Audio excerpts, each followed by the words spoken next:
Un atelier pour valider la proposition de loi portant protection du patrimoine semencier national et le droit des agriculteurs.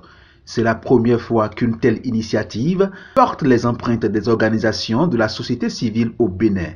Elle s'inscrit dans le cadre du plaidoyer pour la défense du patrimoine semencier face à l'UPOV 1991. Ce document est pour nous capital.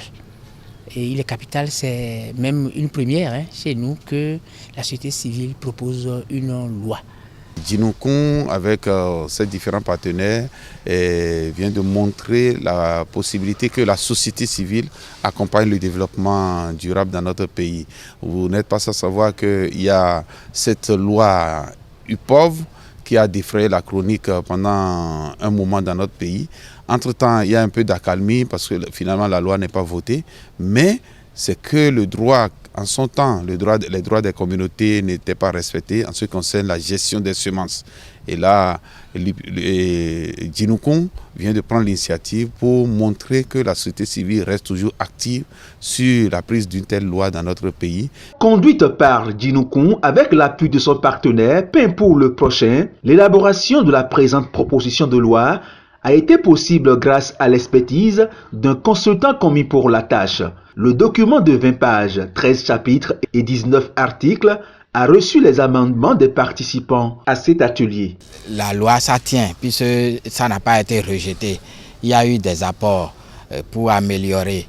Et on a compris que les acteurs de Djinoukoum, les acteurs de la société civile qui ont répondu présent, ont vraiment à cœur ce qui est la préservation de nos semences paysannes. Cet atelier a atteint ses objectifs parce que nous voulons valider la proposition de loi sur la protection du patrimoine semencier du Bénin et sur les droits des agriculteurs sur leurs semences.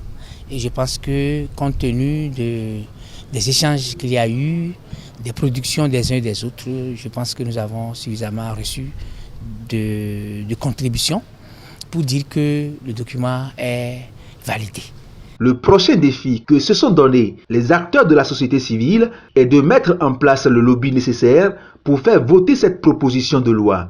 Seul moyen pour atteindre leur objectif, celui d'en finir avec l'UPOV 1991.